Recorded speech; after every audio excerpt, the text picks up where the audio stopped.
Welcome everyone to L2R2, a PlayStation podcast. My name's Fonzie, and I'm joined by my co-host, indie game dev extraordinaire, and UK bro from another mum, Callum Monroe. Callum, how are you doing?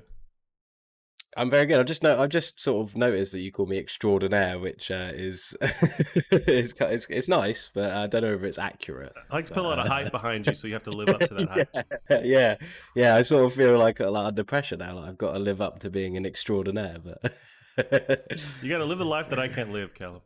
yeah, in fact, to be fair, I don't think anyone even knows what an extraordinaire really means. So I can sort of bend that definition to sort of myself to what I am. You could fail extraordinarily, so there you go. Exactly. Yeah. Yeah. There we go. Well, how you been, man? Yeah, all right, yeah. Yeah, I mean, I always talk about the weather because it's always changing in England, but it's a bit bleak at the moment. And also with like lockdown, everything's starting to like ease slightly because I feel really bad for you guys over there because I know that you guys are like getting to like a new height of like lockdown now, which must Yeah, be horrible. But it we're sucks. sort of at the moment anyway. We're sort of like getting back down to like when lockdown started, so. We're getting like minimal sort of cases and things every sort of couple of days. That's awesome. But it's sort of making it even worse in some ways because now I'm like I really want to like start returning to normality, but I still can't because I still we've still got to make sure that we're being safe because we don't Right. want it to go back up. So it's sort of like when you're so close to something but still so far kind of thing. So um, hopefully within like the next few weeks it'll start getting a bit more normal. But I went and got my tires changed on my car and booked it in for its like MOT and things. So Oh, it's getting a little bit. So I thought that I'd use that as a way to like try and return some normality back to my life because I sort of was starting to think I can't remember how to drive. I don't remember anything that like I have to do. So I thought this will like kick me back into doing some productive things that I've done outside of living at home. So, but yeah, how are things over your end? pretty good. You're right that our numbers are terrible, so it's like so we're nowhere near getting back to normal. But you do Yeah. bring up a good point where it's like eventually it does kind of we do bounce back and we get into that normal Hmm. time frame before all this started. And like, how does that look like? Are we going to be way more skittish to and resistant to like go out in large Yeah. crowds? And even if we Yeah. can, I think there is going to be a bit of a delay before people feel comfortable unless they get this Yeah. like vaccine going. Sure. But I keep hearing that could take a while Mm. for them to actually like nail down. Yeah. Yeah. I can't imagine that even when everything is back to normal, back to work, and you can just do whatever you like without being told off. Right. Or being frowned upon, it's still not going to feel right. Things still will feel strange. You're still going to have that in the back of your mind. I mean, this experience is never going to leave us. Like we're always going to remember that time where we couldn't leave our house for months and months on end. Yeah. So yeah, it's definitely going to leave a lasting impression on everyone. It's going to be, I suppose, probably many years before things actually feel normal again.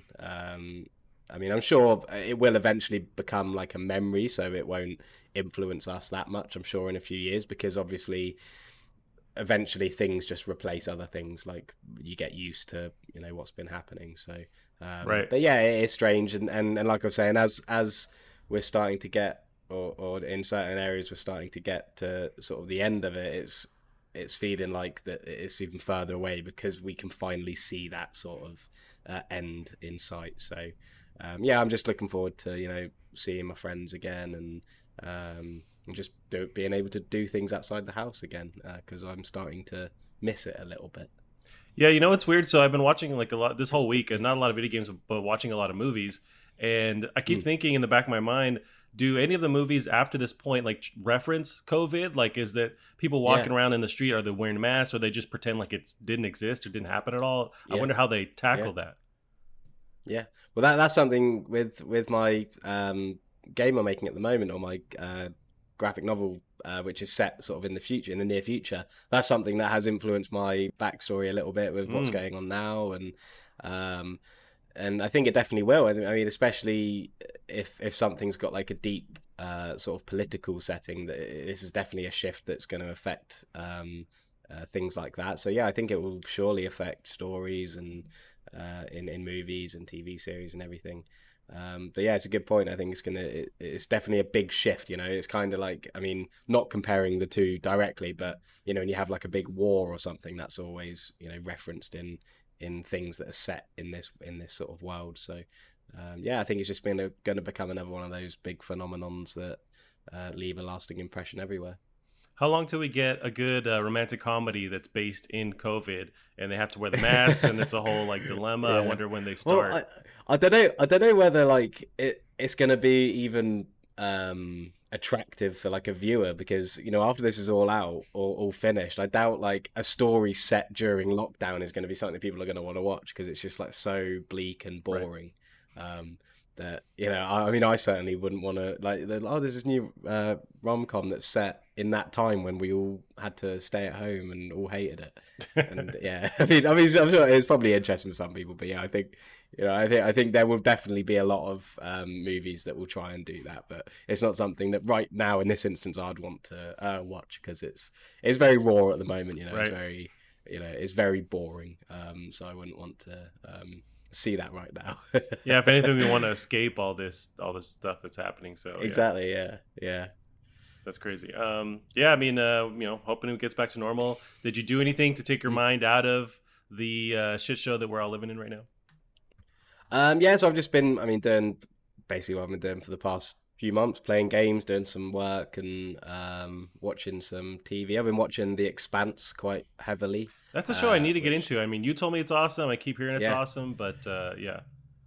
Yeah, I love it. I've just started series 4, which is from where Amazon like took it over. Mm. And yeah, it's really cool. I like it because it has like a storyline that actually changes its seasons. So like it's not like each season has an arcing storyline, which it does, but the overarching storyline is so good that it changes the season. So like season 4 is just completely different to any of the other seasons Oh, okay. that I've seen so far. But it's the same character, so you still have that like attachment to it.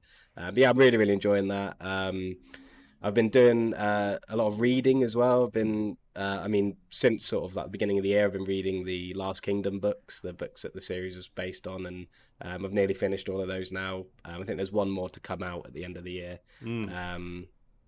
And yeah, just been trying to consume lots of things whilst I have the time to do so. But game wise, I've been playing. Well, I finished Mass Effect 3, so I'm done with Mass Effect. Whoa.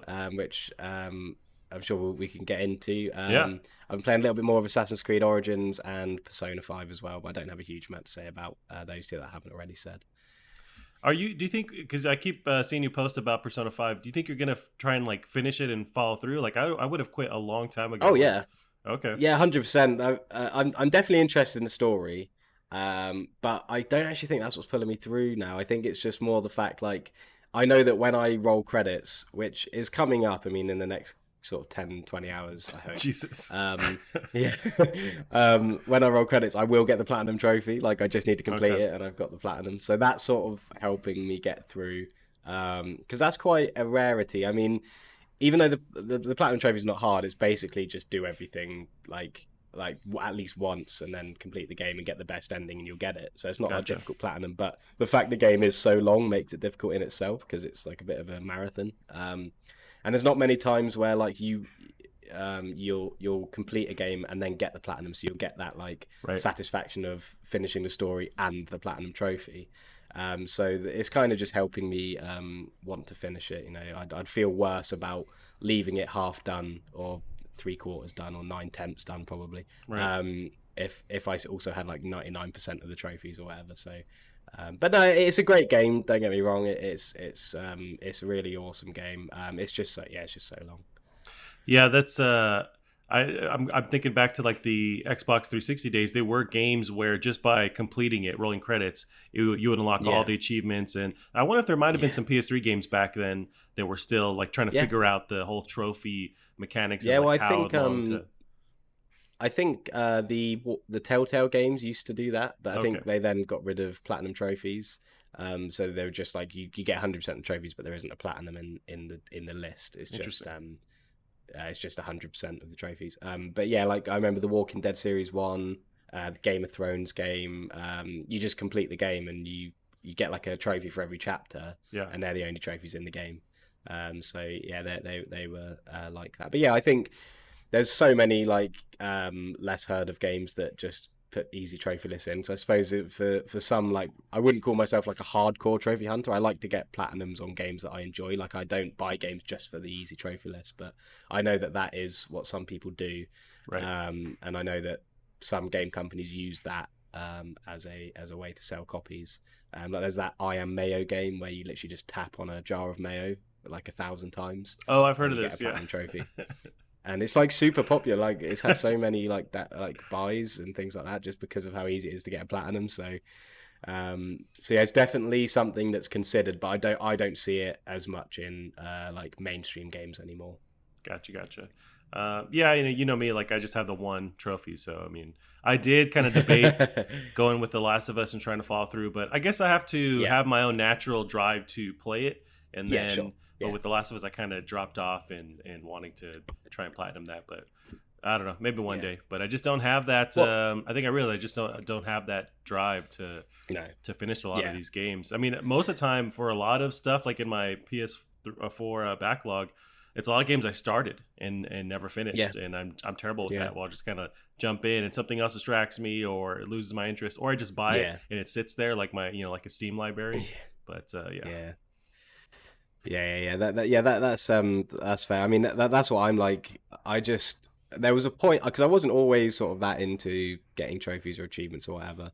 But it sort of was when I like would look at my trophy list and I'd just see all these like 1%, 2%, and I'd just be like, it just looks like you know, don't like commit to any games or anything. And so that was where it sort of spurred on. Then when I got my first platinum trophy, I was like, I just felt like so good about it, and I was like, I really enjoyed that sort of feeling. So it just went from there, really. But yeah, I'll platinum a game. If I love a game, I'll like go for the platinum, and I'll always look at the trophy list for a game that I'm playing. But I'll never play through an entire game I'm not enjoying just for the platinum trophy. right. Just because I can't like. I think Black Mirror, that game I played on PlayStation Now, Oh, which yeah. I hated. I played through that and didn't even mean to get the platinum trophy on that. It just popped when I finished the game. So that's that could be an example sort of against what I said. But yeah, I didn't even mean to. I didn't even look at the trophies on that. So it Yeah. just came naturally. With so now having finished all the Mass Effect games, how do you feel about tackling? Because I imagine you want to jump into Andromeda now to kind of like get a perspective of all four and the fallout that happened with Andromeda. Yeah, so I definitely am going to play Andromeda. I think I bought it on the Steam Summer Sale because it was about like £12 or something. But yeah, I'm not going to play it yet just because I played like Mass Effect 2 and 3 especially. I mean, Mass Effect 3 I played like over a week and just finished it just because I really enjoyed it, and I was so invested into that story. But I feel like if I was to play Andromeda now, I'd feel a little bit burnt out on just that whole Sure. kind of game. I've been like consuming a lot of sci-fi recently, and it's not something I normally do. Playing Mass Effect, watching The Expanse. I think there's a couple of other sci-fi things. I've been playing like Halo and Gears of War as well, a little bit. So I'm sort of going to try and take a break from that, ease off the sci-fi stuff a little bit, and then return to Andromeda once I've had a bit of a break from that. But yeah, I mean, I loved Mass Effect. I mean, I'm now like officially a massive Mass Effect fan, which is pretty crazy because I've spent most of my life like detesting it. Yeah, it was awesome. Especially the second and third game. That it's an amazing story. I actually on the Kindle app on my phone, I bought the first book. That's sort of there's these 3 books that like fill in the gaps between some of the games, and they're written by the guy who wrote the games as well, so they're really genuine. And yeah, I'm just really into that universe, really into that world and the characters, and the games are just they're fantastic. They're definitely worth a play. And I think as somebody who always spoke ill about them because of the first game, I know there's lots and lots of people out there who are with a similar train of thought. I have to say, it's worth just getting through the first one, and then because then it opens up all these personal feelings with the second and third, which I think are definitely worth the hassle. Gotcha. Yeah, I need to one of these days I need to jump in. I know they're doing the remaster, so maybe that's my jump in point. But I don't know what they'll actually modify as far as like changing the gameplay, at all, or it's just kind of touching up the graphics. But I guess what would you recommend if they were to tackle, at least with like the first two, I imagine were rough Yeah. around the edges? What would they have to tackle to bring someone so it's more approachable? I think the second one's fine. I think some of the issues I have with the second one are mostly just to do with like its action pieces are a little bit boring, a little bit samey. They're very easy games as well, in terms of the combat. But the see, I played it on PC, and I could tell that, especially the first two with like the UI, that they're made for console. There's a lot of like weird UI interactions that feel like it's kind of like when you play. I don't know if a Warzone's the same. I know PUBG was like it, where you're playing it on a console and you have to like move this cursor with your analog stick, and it just feels like you're meant to have a mouse there. Right. It's kind of like the opposite. It's kind of like the opposite effect, where that this is waiting for an X button, so you need to like tap something twice or something like that. So it's difficult for me to sort of. The UI definitely needs changing in a remaster.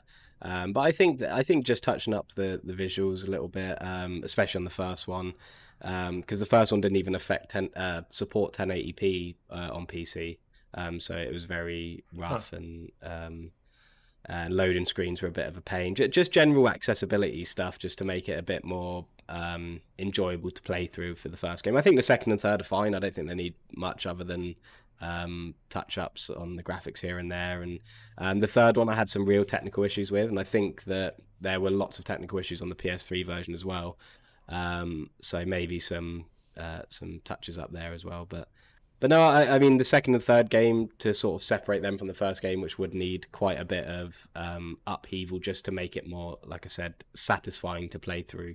The second and third, I think, are absolutely fine. I think, like I said, a quick touch up to the visuals, maybe some higher resolution support, and those games are good to go.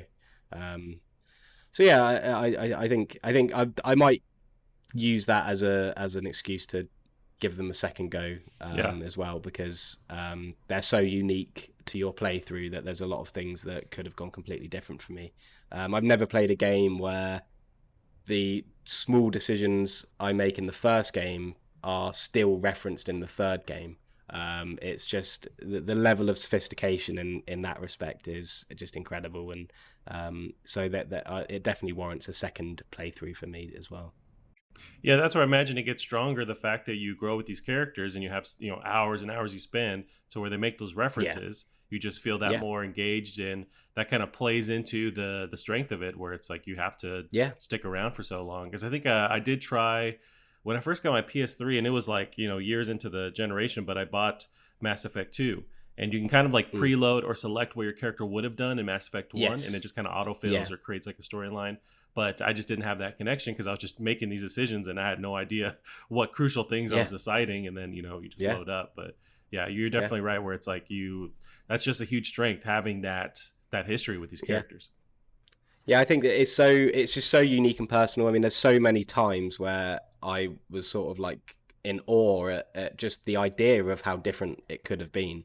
Like the amount of characters that could die, the amount of characters that could still be alive, and how that would affect the story. I mean, I was talking to my sister, who was really angry with me because I let one of her favorite characters in the first game die, and I had like no attachment to this character at all. Like, that's why I didn't really care that he died. And she was like, "Oh my god!" Like, she was like, "It's going to change the third game so much." And then, so when I finally finished the third game, I talked to her in detail about how my story rolled out in that particular scenario, and it was really interesting.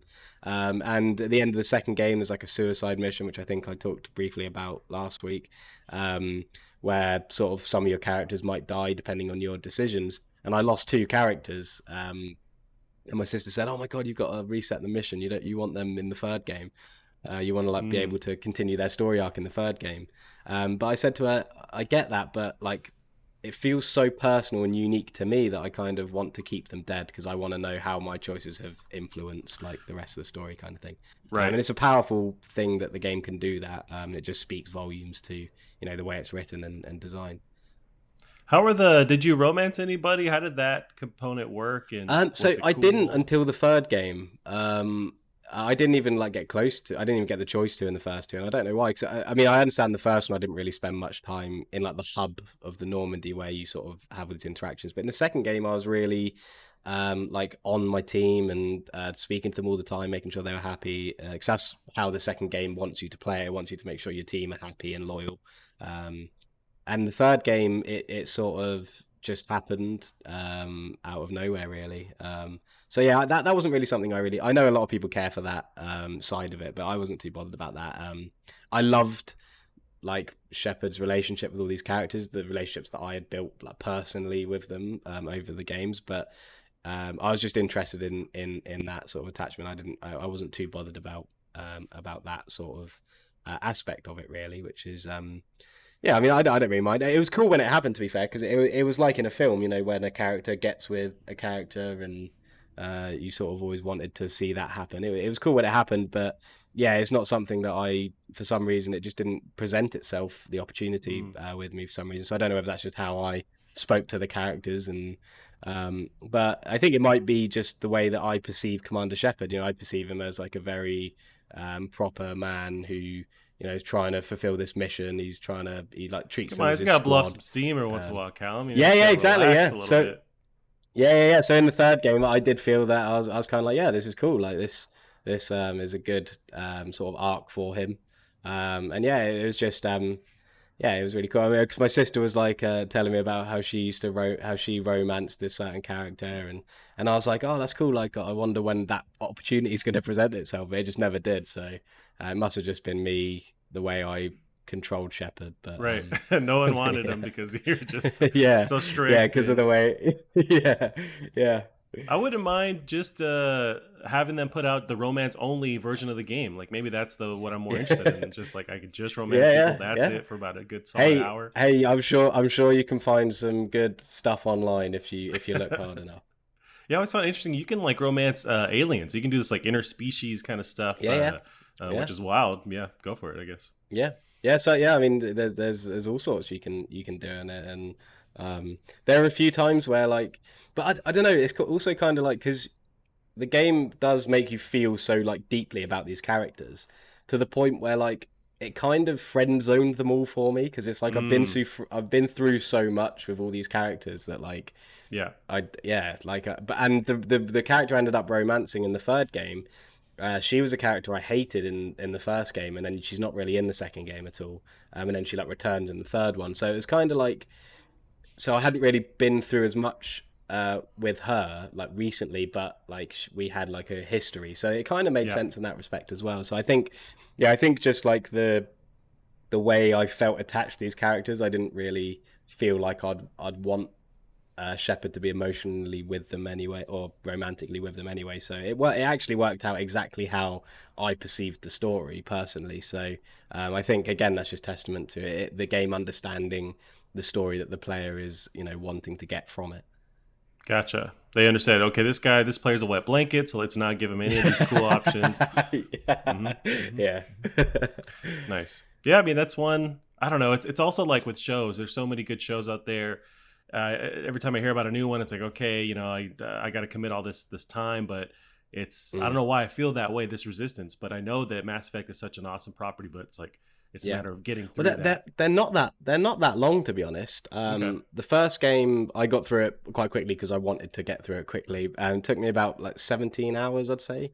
The second game, the second and third game, well, the second game I spent longest with, and that was like 28, 29 hours maybe. And the Mm, third game took me about 22, 23 hours. So they're very manageable. I mean, the three of them all together are still shorter than Assassin's Creed Odyssey.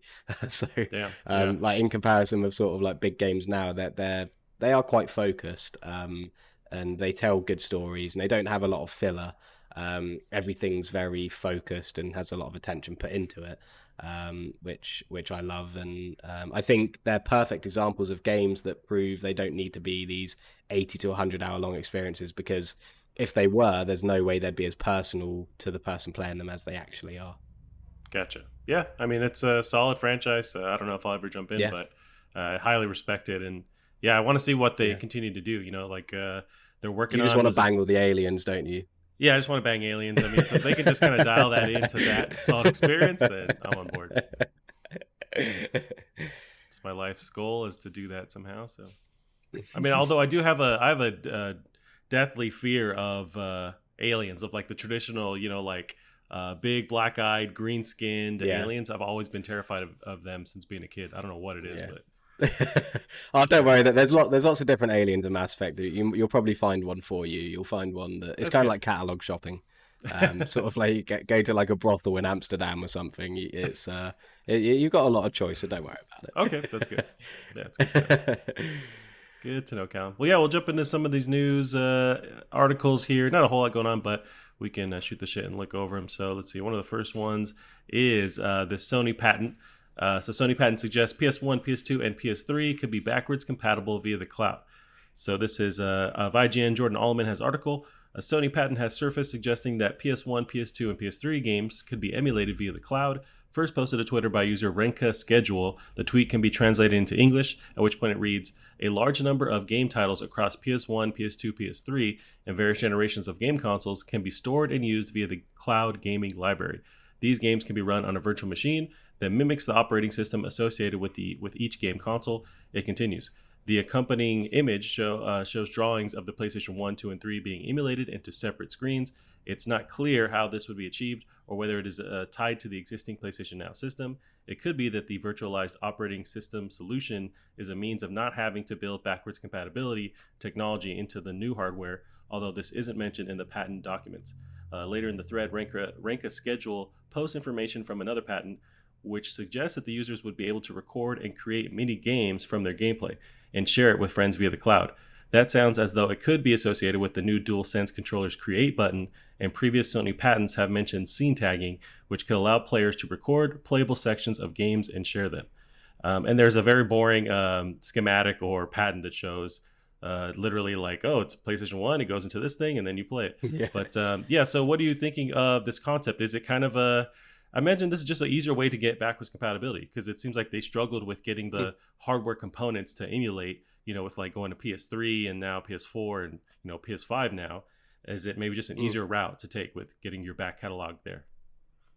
Yeah, it sounds just like PlayStation Now, to be honest. It sounds slightly different in the way that with PlayStation Now, you use this, cloud emulator for the PS3, but it sounds like they're just going to lump in the PS1 and PS2 into this so that they can access more titles, I suppose. Because the PS2 games that you get on PlayStation Now, they run on your PS4. They're PS2 games that you can buy on the PlayStation Store that are remastered for PS4. I don't know if you've seen they've got like the PS2 Classic that you can get like Max Payne, right? Yep. and all those. So maybe this is just a way of them being able to lump in like loads and loads of PS2 games without having to worry about remastering them to work on the console itself. You can just emulate a PS2 via the cloud.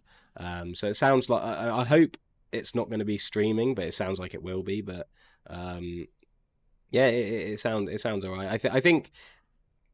As much as I would love backwards compatibility, I'd rather that they didn't like restrict themselves in terms of their like system engineering or anything like that, just to make sure it works. Because at the end of the day, I want to play new games on the PS5, and at very least, I want to play PS4 games that look better and run better on the PS5. I think I'm past the point now. I mean, I've had the PS4 not being backwards compatible. I've had the PS3 not being backwards compatible, except for the first version. I just kind of think like I'm just used to it now. I just want to play new games, but yeah, I think the most important thing is getting PS4 games playable on PS5, more so than the PS3, PS2, and PS1. What do you think about this concept of using that create button on the DualSense, which is there and it says create? We don't really know what it does yet, but what do you think about the idea of them partitioning off these little like PS1, PS2 levels basically, and you sending it to a friend or playing together? It's a unique idea. Yeah, that'd be really cool. Yeah, I think it'd be nice to get some functionality tied into this as well, because that's something I don't like about PlayStation Now is when you play a PS3 game, like your share button doesn't work, and it feels very like disconnected, whereas this at least would make it feel like it's all encapsulated in the machine still. So yeah, I think that'd be really cool. I like the idea of this create button. I love the share button on the PlayStation. I think it's really intuitive and works really well. Gives you lots of easy options. So yeah, I'm excited to. I suppose that's two things. I'm excited to see more about the create button. I'm excited to see what all of this means as well. Yeah, no, me too. It's a cool idea. I know with PS4, I feel like I remember them launching and showing this off with Knack, where you could work on a level and then send it off. I think this is a feature that's still there, but I've never used it. Where you can, Mhm. it's share play, right? Where you can play a level, send it to another person, they play it, and kind of send it back and Yeah, forth. I know that's an existing thing, so maybe this is yeah, something like that. But I've honestly never talked to anyone who's ever used that feature. I'm not sure. They never really yeah, promote it now either. yeah, yeah. I've used it in the thing where you can get someone to watch you playing. Okay, yeah. Um, I've used it in that respect, but yeah, I haven't done it where I think South Park does it. Where I think maybe the second South Park, which has like co-op, I think you can like have people who don't own the game play with you anyway, Oh, nice. and do things like that.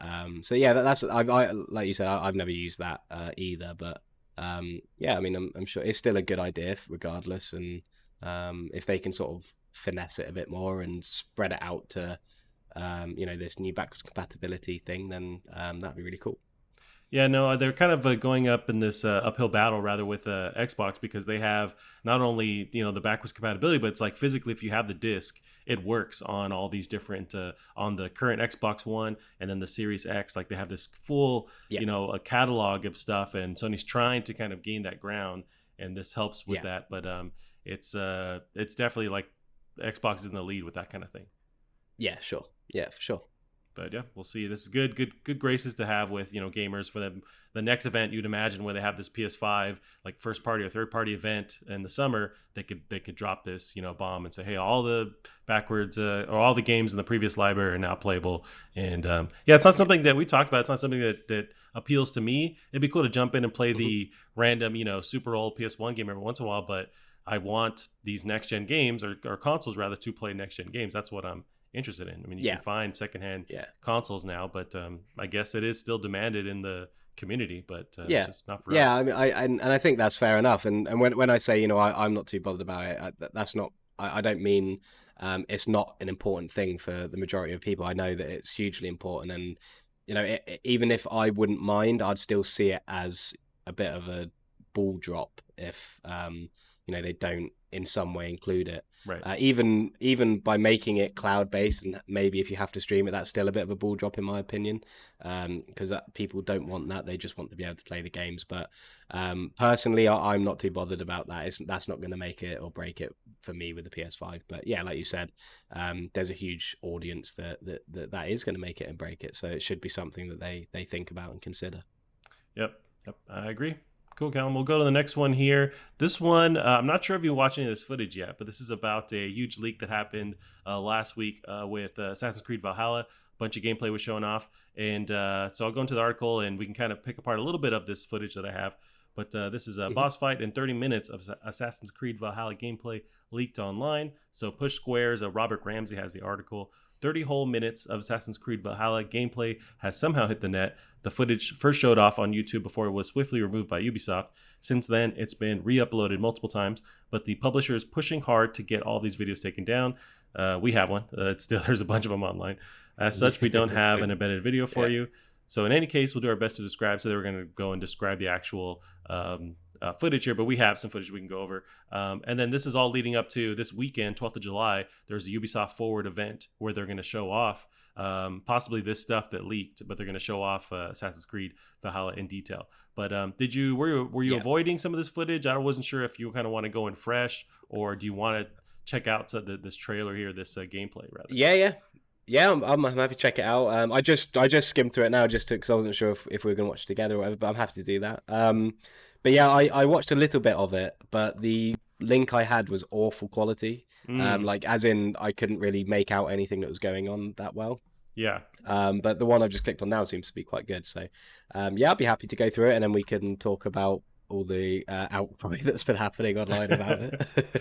Yeah, so I watched the initial, and I don't know if you got that email, but I downloaded it because I thought, okay, this is gonna be taken down. But there was like initially 30 minutes Yeah, of this playthrough, and that was taken down, yeah. and then re-uploaded a bunch. But it looked, overall fine to me. But then I guess people were kind of Mm, critical of what was going on. But maybe I didn't look with enough detail over yeah, what was shown. But I have yeah, the video going up now. I just kind of started from the beginning, but it yeah. looks like the first 25 seconds here. How do you feel about this? The character running around. I feel like the world is beautiful. This is possibly from the PC version, but you'd have to imagine like the Yeah. PS5 would be close to that. So have you put on the boss fight video, the 7 minute one? Is that Yes, the one you yes. put So on? I'm Yeah, cool. Yeah, I've got 38 that as well. seconds into it. Cool. Yeah, yeah, I'm about that. Yeah, I think it looks. I think it looks fine. Obviously, it's a work in progress, so Right. certain things are gonna change. And like I've been playing Assassin's Creed Origins, so like the first of this trilogy, I suppose. And I get that it does look even similar to Origins, which is obviously the one before Odyssey. Mm-hmm. Even I mean, the HUD's pretty much exactly the same. Even the names of the arrows are the same, like Oh, Predator arrows, Hunter arrows, and everything. So there's a lot of similar things. But I don't mind that. I don't think that's a problem at all. I don't think they have to change the HUD. They don't have to change these things to make it a separate, or a good game. Um, I think from playing Origins at the moment, I love the setting. I think the setting's awesome, and that's what keeps me coming back. I like just exploring. I think it's probably the one of the best realized game worlds that I've seen as well. I mean, mm. it's the only game where I'll get to a city and I'll use the eagle to look around, or I'll open the map just to sort of get a lay of the city and what's around it, because it's so well realized. Like, you'll have like the city of Alexandria, and on the outskirts you've got farmlands, and it's split into like poorer sections of the city, and it's just very, very well conceived in that respect. So yeah, I don't care that it looks the same. I don't care if it plays the same. I want to be able to explore this time period and this setting, yeah, like I said, I don't care how it looks or plays, because that's not what I am enjoying this new style Assassin's Creed for. So Right. No, I would agree. I mean, that's what I'd expect too with these newer Assassin's Creed games. They have this kind of engine dialed in where they want it to. You're getting a new map, you're getting new characters, new storyline, and little kind of adjustments here and there and mechanics. But I would expect basically the similar kind of style of gameplay. This does remind me more of Origins mhm. versus the last one that I'm blanking on, Odyssey. Especially with Yeah. this boss fight too. I think I do remember seeing footage of Origins boss fight where you're fighting, because there's these points where you can fight like mythical godlike legends, in Egypt, and you'll fight them. I'm not sure Hmm. how that works with the storyline, but you'll fight them and they have powers and stuff. And this seems like that, where it's this kind of round arena where you're just one on one. And I know I've seen like an Yeah. Origins a boss fight like this, but other than that, no, nothing really bothers me about it. It looks dope. I imagine we're going to see it looking slightly better when they do finally show off the footage of it. And I wonder if too the Hmm. placeholder things you mentioned for like the arrows and whatnot, if that's just them using old placeholder stuff from Origins, and that's going to be Hmm. changed too. But I'm not sure. Yeah, I don't know. I think with the arrow, it's because you get like different types of bows. So you get like a predator bow, which when you aim it, it like goes into first person, and you got the hunter bow, I see. which is a different one. I think it might just be that they've just got the same variants of bows, which again I think is fine. I don't really see that as a problem. I think the systems in the game they're just that they work well. I mean, Right. it's a very motivating and enjoyable gameplay loop to find better gear, to upgrade all these different bits of gear. So I don't think that needs to be changed. I don't know why people are expecting it to be changed. It obviously wasn't changed for Odyssey, because this is how, unless they've gone back to Origins or whatever. Because I haven't seen Odyssey really. But that's the other thing as well. People didn't complain about Odyssey, and Odyssey is pretty much setting wise the same as Origins, because I didn't know this until I started playing it, but Origins is set in Egypt when it was a Hellenistic state, so when they worshipped the Greek gods. Hmm. So it's not very dissimilar in the setting. Gotcha. Whereas this completely is. This is a lot more dull. I mean, it's a lot further along in time as well. Um, it's going to be a completely different feel, I feel, around the world and the setting, and I think that is the main point of these games. Every time I play Assassin's Creed Origins, I go back to it because I like being in this Egypt. I'm not too bothered about the story or the characters or anything. I just find it fun to explore this place, find these little question marks on my map, investigate them, and get better gear. And yes, I might have a different opinion by the time I play Odyssey. I might be burnt out with that gameplay loop, and then be kind of peeved about this, but Yeah, I just can't see that happening, because I don't think that this. I think the thing that keeps it fresh is the new setting, is the new characters, is the new things to see. So Right. yeah, I'm excited for now, but. Even after saying all of that, I can see why people would be irritated. You know, certain people might have wanted change. They might have wanted something a little bit different. So I think there's definitely an argument to be had. But I think the general complaints about how it looks, how, you know, people like comparing still images to The Last of Us, and I just think that Mm. they're not comparable. Like, this is an open world game, um, which isn't made by the incredible talent that Naughty Dog have. I'm not saying that Ubisoft are untalented, but they just have different sort of things they're striving for, different amounts of quality they're looking for in different areas. So I don't think that's really a fair comparison to make, or a fair argument to make against this game either. No, and I mean, it's like apples and oranges because I mean, with Valhalla, it's an open world game like you mentioned, but it's also across different platforms, different generations now too, with Yeah, all the different schematics or specs they need to be able to hit. So it's got to be yeah, scalable. So it's not going to have the benefit of from being built from the ground up, you know, for like the PS4, let's say with hmm, like Naughty Dog. But I yeah, think granted, given that they're still able to achieve a lot of high fidelity with an open world. I mean, I'm looking at this footage and yeah, it looks pretty amazing. This is I'm pretty sure in the Push Square article they mentioned this is a PC version of this hmm, demo. But you got to yeah, imagine next gen stuff. It's got to look at least as good as this. And it looks yeah, dope. That boss fight had a bunch of smoke effects and rain going and all the physics, and it's all a lot for that engine to handle. And I think it pulls it off. yeah. No, I wasn't. I didn't really have any negative, feelings watching this, but it seems like No, I don't know. I don't know what people expected them to change. It's a formula that works with these last two games. So what would they really want to change? Because yeah, everything works so well. So I feel like they're not going to throw out the yeah. entire engine and kind of recreate this when it's perfect right now. Yeah, and I just saw the map zoom out there. That looks awesome. I mean, Hmm. I think a lot. I will say I do probably have a bias because I love this setting, and I love in fact, the entire story. It's set around the historical story of King Alfred and the Vikings invading. And obviously, I live in Britain, but just seeing that map come out, it looks awesome. I mean, being able to explore all of Britain, which you can see, and I just think I'm just really, really excited, and I just think.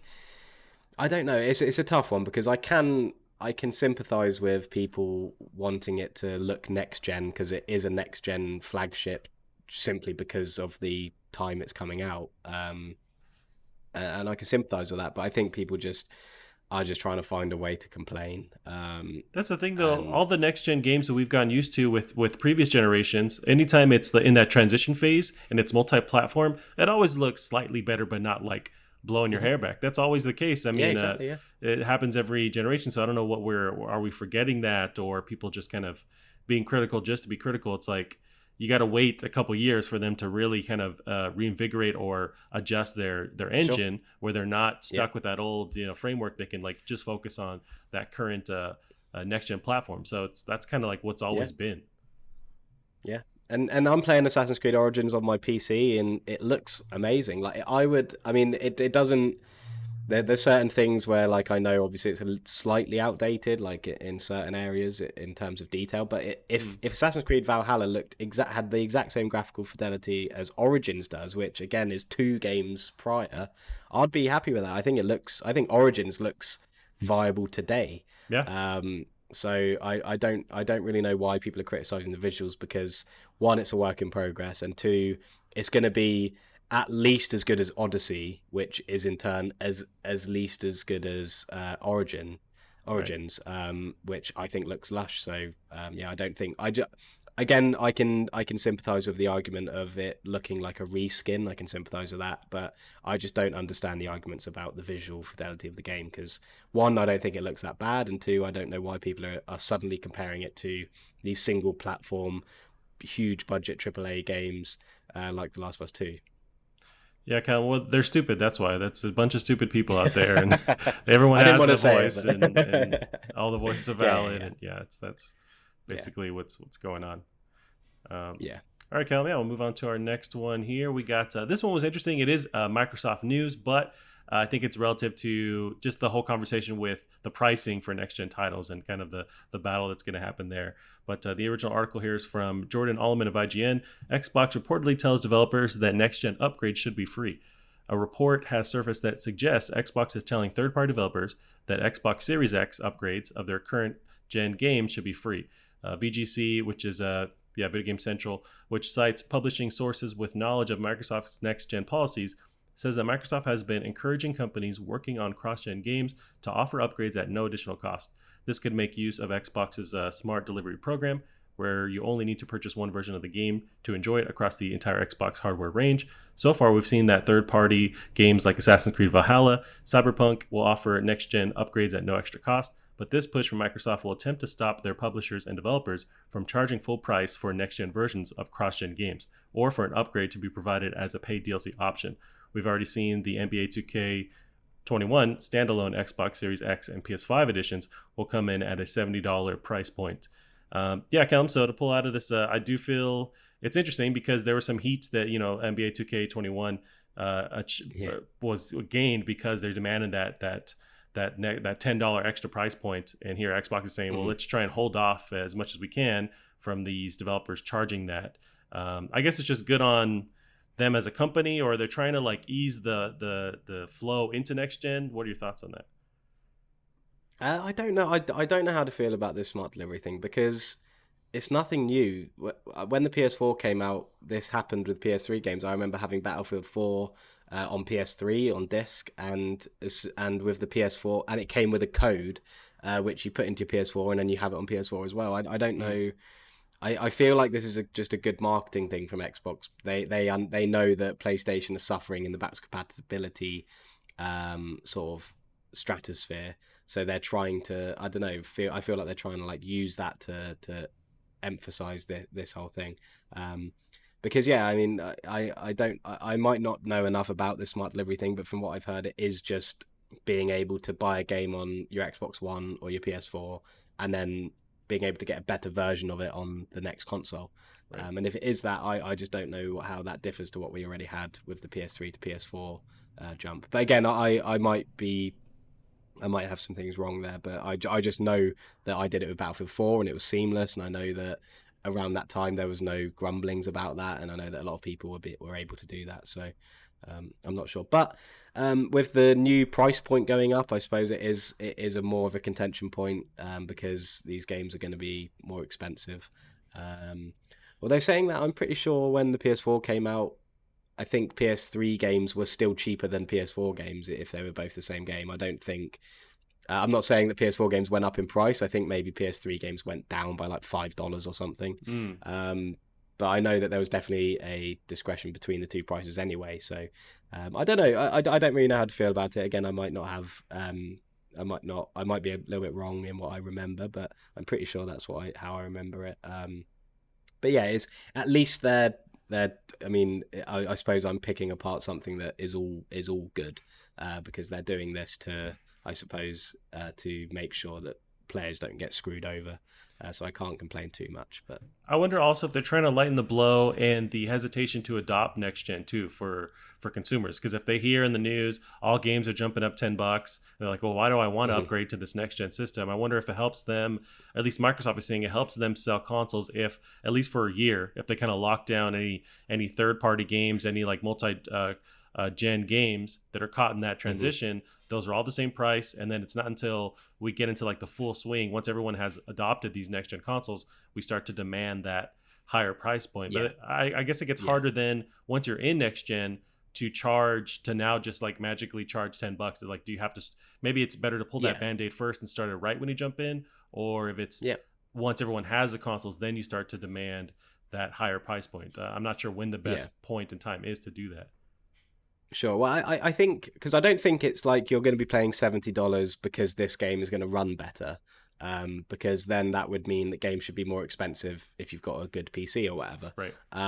I think they're just using this new console generation to finally up the price, because it'd be hard to do it, midway through PS4, because then everyone would be like, why now?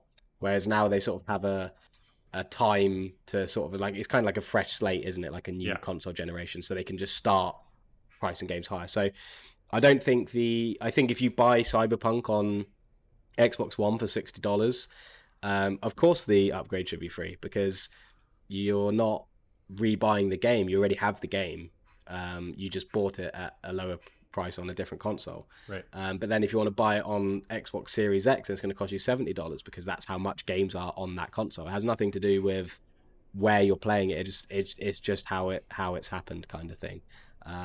So I don't think.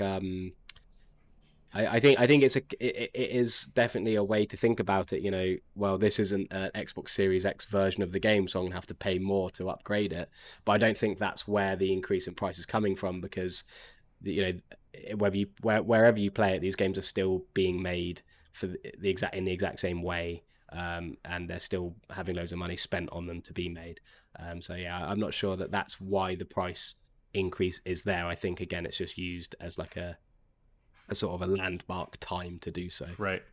Yeah, we're seeing for years and years, these companies have dealt with the skyrocketing like budget prices, and they've wanted to transition to a higher price point. And this is the time to do it.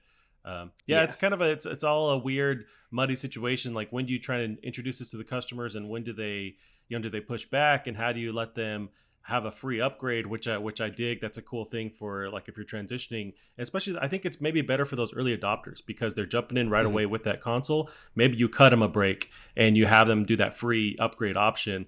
But as you get into it further, you know, the people that are taking longer to jump in, or maybe when they jump in when there's a price reduction on next gen consoles, then I don't feel so bad for them because they waited longer and they got a cheaper console. And I don't know, but I mean, I think we do agree that like a lot of these games demand $70, and it's rightfully so. Like say Cyberpunk and like say another, you know, something from Naughty Dog, like, or Rockstar, like those all demand that price point. It's just I don't know when the best time to do it is, and I guess now with next gen transitioning, you got to imagine they have experts and just people who can fully understand like when is the right time and how do we adjust it and by how much, and basically how much can we squeeze from consumers too before they complain too much. Like there's a whole science to that as well. Because I think what I was trying to sort of get at was like, I think from this article they're trying to make it out that are you going to be charged for upgrading your game because the game would have cost you more on that console. But I don't think that is the point. I don't think that they're not charging you an extra $10 to play it on the better console. They're charging you an extra $10 because this was a good time to change the price of games. You know, it's nothing to do with the fact that they're about to play it on a better console. If I'm making any sense. Yep. But I feel like that's the narrative they're trying to get across. So it kind of makes them come across as good guys because they're like, oh no, we can't let developers charge people for upgrading their games because the game's going to cost more. But I don't think that was ever the point anyway. No, I think you're right about that. It is it's an interesting time, especially when you go from current gen to next gen and pricing and all that. But we'll see. I mean, and then that's another issue or bag of worms. It's like there's free to play games. Those free to play games that are still charging nothing to get in.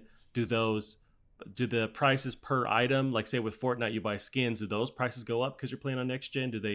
Are they waiting to raise the price there? Or say with like Warzone, you know, they charge you for all these different little cosmetic stuff. Do those prices also go up because we're going into next gen? Because those are budgets that are restricted because of their free games, but they hope that you buy stuff. So do those price per item things go up?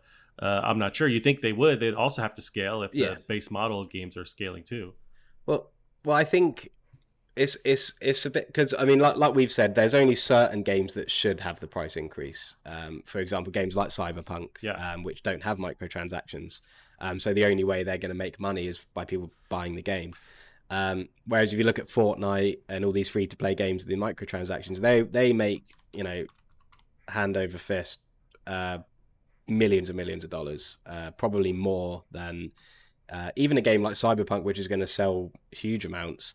I'm sure that even the lesser popular free-to-play games will make far more money than CD Projekt Red will with Cyberpunk, just because that's how the microtransactions market works. You know, people, rather than spending $60 or $70 even once to play the game, people are paying maybe $20 every month on microtransactions, which in 4 months' time, they've already spent more on that game, even though it's free to play. They've already spent more on that game than the people who bought Cyberpunk did, and that's obviously going to just keep going up the longer they play it. So I don't think that they need to shuffle those prices. I wouldn't be surprised if they did, just like we saw with NBA, just using that rhetoric to charge to just get more money. But no, I think that the only time the price needs to go up is for games like Cyberpunk or like Last of Us. These games that have insane budgets, and the only way they make money from their consumers are from people buying the game. So I don't think free to play games should be affected, or should increase any of their prices in their markets, in their marketplaces. But I wouldn't be surprised if they used this to do that as well. They might. Yeah, that's very true. But I think you're right. I don't think they are the ones that should be able to demand that raise in price. Yeah. But yeah, because I doubt at Epic they're like, oh my god, Fortnite costs us so much money to make. If only we charged more money for this battle pass, we would have made our money back. Like the amount of profit that they must have made, there's got to be a point where and this is what we see even with the AAA games that I would like, CD Projekt Red or Naughty Dog, they're still making a massive profit. But it's just, unfortunately, with how capitalism works, shareholders and big executives get a huge chunk of that. And then after that's all been dealt with, that's when that money's being spent on the budget. So unfortunately, the problem is a lot deeper and requires a lot more intellect than I have. But yeah, for games like Fortnite, which are just making like stupid money, I definitely don't think that they're included in this kind of sort of debate. Yeah, no, very true. Very true. We'll see how that goes. I mean, we're in the, in the next couple of months, we're getting right into next gen. So we will see how it goes. It's a good time to clear my backlog. When I can't afford any games anymore, I'll use that time to play all the games in my backlog. Exactly. Yeah, there's no excuse now. Yeah. All right, Callum. So our next one here is about Horizon Forbidden West. So Horizon Forbidden West writer John Gonzalez exits Guerrilla Games. So this is from Push Square. Sammy Barker has the actual article here as I load up my other little thing. There we go. So for Horizon Forbidden West narrative director John Gonzalez has left Guerrilla Games, moving to a new AAA studio in Barcelona, where he'll be tasked with building an original open world with a new cadre of like-minded, crazy ambitious devs. It's unclear exactly which team he's joined, although online scuttlebutt points to Smilegate Barcelona, a new studio founded by the South Korean creators of Crossfire.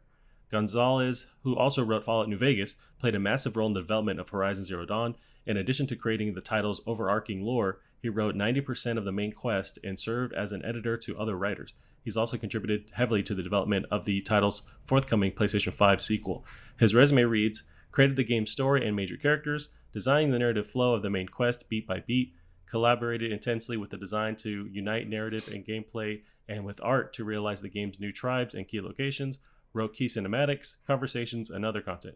With the follow-up due in 2021, it's likely that Gonzalez's work on Horizon Forbidden West is largely complete now, and after spending over 7 years in Amsterdam, it's no surprise that he feels ready to move on at this point. So yeah, Callum, I feel like this is often, these people that are working on the projects, once their side is done, they're taken off. I wonder if he's finally done with this, because this is a franchise now, you have to imagine. Will he come back for another entry? But how do you feel about him exiting this project? Yeah, well, he's got quite the resume, hasn't he? Yeah. Created the game's story, and it's talking about Horizon. I'm sure he'll be able to walk into anything. But no, it's exciting. I always find it exciting. I mean, that sounds really weird, but I'll explain myself. But it's exciting when someone with, especially a writer or a narrative director like him, who's got a huge pedigree, working on Fallout New Vegas as well, leaves to join a new studio, because then that means that something new is being made there with him at the helm. So yep. I always like it when. Like when Ken Levine left and started his own studio, it's always exciting to see what's going to come out their minds. Which Ken Levine, we haven't seen anything like another project yet, right? I found that nuts. Like no one really talks about that. That was years ago. No, yeah.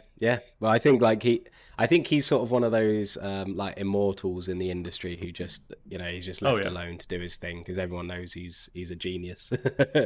But yeah, no, it's yeah, I like you said, I think we're especially with writers, you know, once they've written everything they need to do, they're always wanting to move on to that next idea. I can't imagine I would want to work on like the same franchise forever and ever. So maybe, you know, he had a new idea and wanted to start that. So yeah, I think it's exciting. And yeah, um, it's interesting to sort of think now, because if he's the main director of the narrative, and Horizon's a very narrative heavy game, especially with how its open world elements work as well, you'd wonder how what that means for the release of the second game, because if his work is largely done, then does that mean that, you know, all the quests are written up, and you know, everything in that respect that needs directing is done? I mean, it might not be. I'm sure they've probably got somebody who is working, you know, just underneath him who will fill that role and take over if needed. But Yeah. you know, it's definitely a talking point in terms of maybe that game's closer than we think it is. Yeah, no, very true. I wonder if he's basically, because he's created this world and they have a blueprint, now they can follow that blueprint, and he's able to Hmm. kind of take off and work on other things. Yeah, yeah, Um, it could be that. Yeah, yeah, no, it's you're right. Where it's awesome to see these huge people in the industry, this with that kind of writing pedigree, work on something new. I hmm, mean, it's only gonna be awesome for other for gamers to experience this level yeah, of story with other components. I think there was even like comics and other lore they built around that world too. I never jumped into it, but there's like a bunch. Even I want to say there's a book possibly where they kind of delve in more into the story. But yeah, that's what I always liked yeah, about Horizon Zero Dawn was the like trying to understand why society fell apart and all that stuff behind it. yeah, Um, yeah, Although reading the article and having to say Horizon Forbidden West always trips me up. I don't know if I'm ever going to get over that being the new yeah, name. If they yeah, could have worked in the new Dawn something, I think that would have just flowed a little bit better. But it always trips yeah. me up saying that. Yeah, it is. It's one of those things, isn't it? It'll sort of. It's like when you get like, or when you first hear about the PlayStation 5, you know, it feels weird. It doesn't quite roll off the tongue, Right. but then after it becomes more real, it sounds completely fine. Or like if you get like an iPhone, I don't know what iPhones are doing anymore, but if you get like an iPhone 13, Right. it probably sounds really weird when you first hear it, but then as soon as you know, you're used to it, it sounds like the most normal thing. So hopefully it will be one of those where soon we'll be saying Forbidden West as if it's our own name. Exactly. Yeah. Are you? That reminds me. Are you more of a Android guy, Apple guy? Do you go back and forth? So I had an iPhone. I think I had an iPhone 5, 5S, I want to say. And then I went to Sony, which was an awful phone. And since Yeah. then I've had Samsungs. I've currently got a Samsung. I've had like three different Samsung Galaxy phones, and I've now got the Note 10 Plus. And yeah, the Samsung phones, in my opinion, obviously, are just incredible. The because the thing, this is slightly going off on a tangent, but the Go thing for with it. like the Android versus iOS thing is like not every Android phone runs the same version of Android. So like if I was to base my Sony phone I had and base every Android phone on that, I'd hate Android phones. But Samsung has its own version of Android, has its own you know, software, and for me it is just an amazing phone. I love it. But yeah, I don't. It's I don't really. I have nothing against iPhones. I just am out of that sort of loop.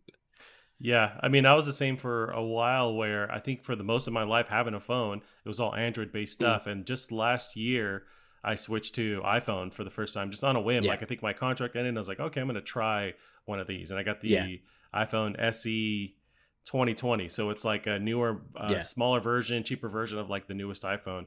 And it's yeah, it's cool. It works. It's basically a phone. Like it has its own little quirks with yeah, how you navigate the yeah, menu and blah blah blah. But really, it's just the same kind of phone. The 90% of why I wanted to switch gears or switch to a different platform was the fact that all the cool cases, I feel like those are locked to iPhones. Like any cool case I yeah, find, because iPhone is like the standard, the most popular, that's yeah, where they all yeah, are. So I was just sick and tired of yeah, seeing all these cool fucking cases. And it's like, I want one. Okay, I'm just going to buy this goddamn yeah, phone. And yeah, so far it works, just yeah. getting used to the different That quirks and stuff. I've got a really basic case because there's not really much you can get for these phones. Yeah, did you say it was like the Xperia or what kind of phone is it again? It's a Samsung Oh, Note 10 Plus, so it's really big. It comes with like a little stylus, so I can draw on it, oh, dang, okay. or which I don't really use, but it Yeah, was a cool idea. right. But no, yeah, I love it. I got it because it's like just ridiculously fast, and it's got like 500 gig of storage. It's got Dang. like 16 gig of RAM or 12 gig of RAM or something ridiculous. So it's basically like a little computer. Yeah, that's dope. But I also like having Android for like my game dev stuff, because to bring a game out on iOS for phone, it's really difficult because you've got to pay like yearly for a developer's license.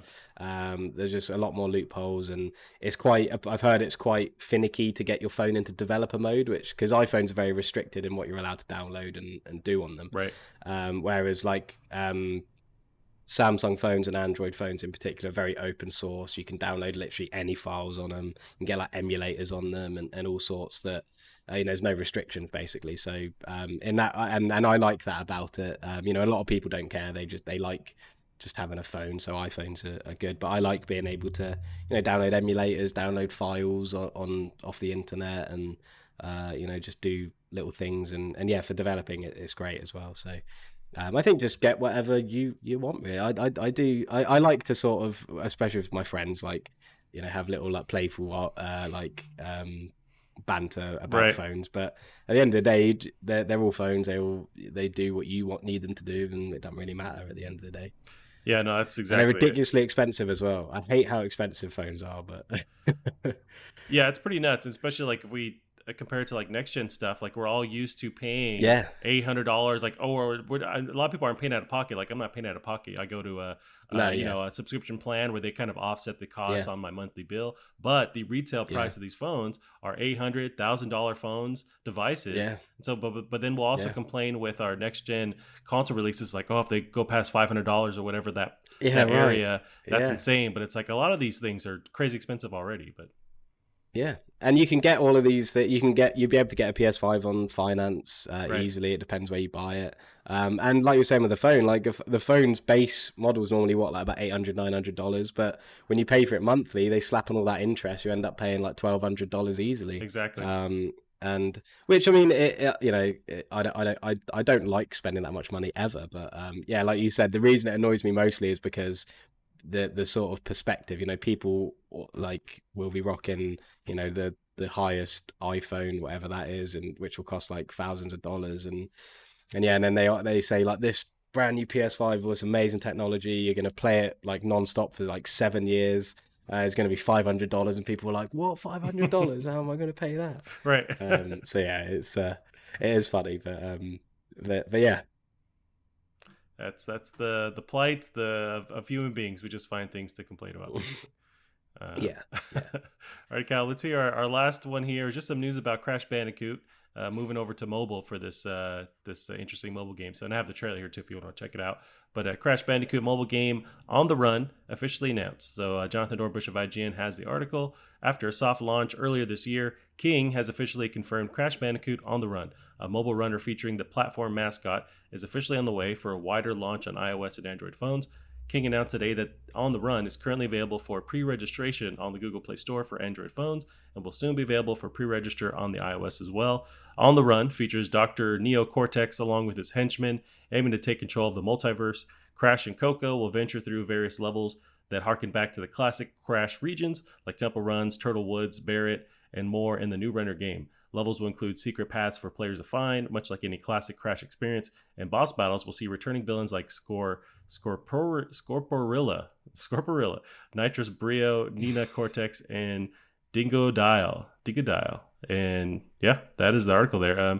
Callum, do you care at all? I Yeah. mean, this is it's a PlayStation property, or really used to be a PlayStation property, but on Yeah. this mobile version, does it tickle your fancy? What do you think?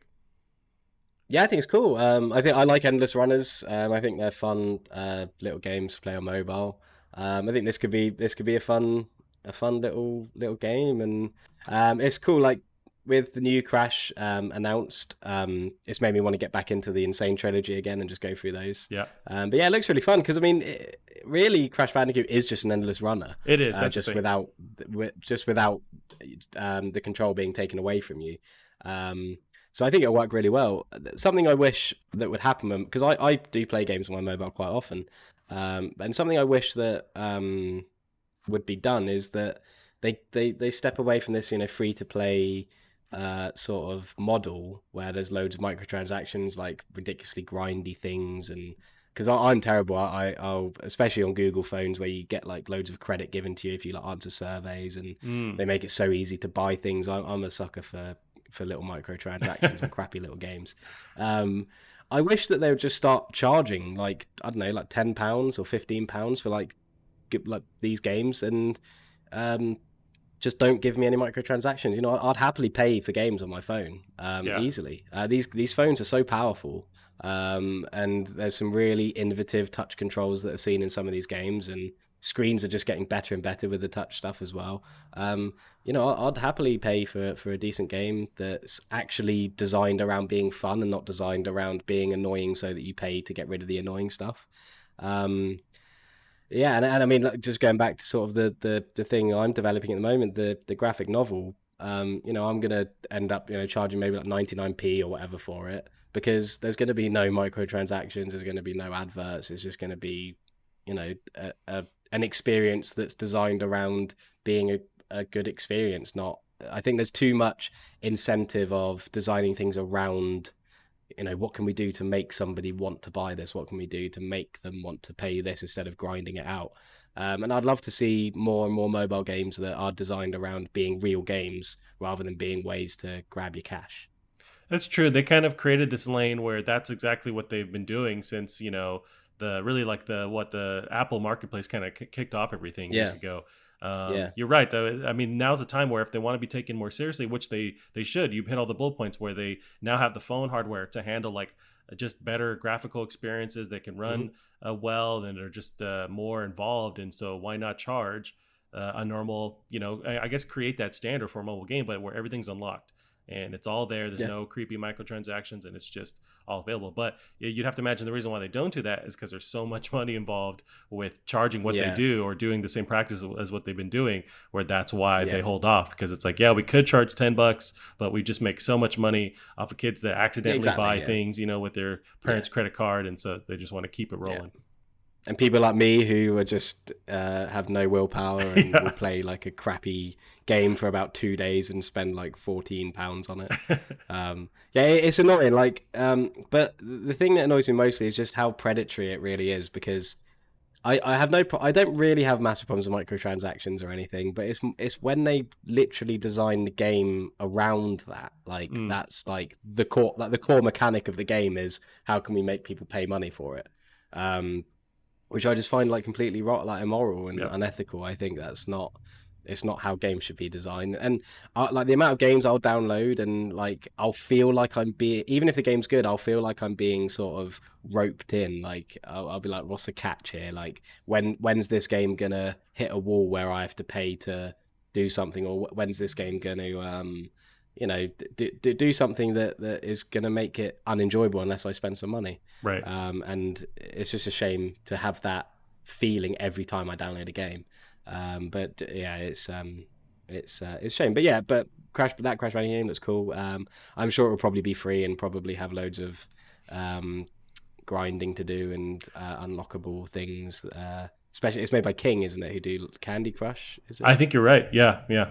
Yeah, and well, I mean they've probably made like enough money to buy a country, so we'll see what they do with that. But yeah, no, I'm excited for it, to be honest. That'll be good fun. I like endless runners, and there hasn't been a decent one in a while, so yeah, all for it. Yeah, I mean, I think you're right, and I mean that's the best kind of video game property that transcends over into like an endless runner kind of thing, because that's he kind of started that, Yeah, that gameplay type with the running yeah, in Crash Bandicoot, so it's a no brainer. So yeah, no, I mean yeah, it's cool as long as they kind of because there's gonna be microtransactions, as long as they balance it into a way that's not just taking advantage of people, but we'll see. I feel like Candy Crush yeah, overall lets you play for free for the most part, and then you can yeah, add little things. It's been a while since I played it, but yeah, yeah. To be fair, and with endless runners as well. I mean that they're the only things you grind for are cosmetic stuff. yeah, So it's not like the levels are going to be locked until you get to a certain level, which is going to take you like 4 hours of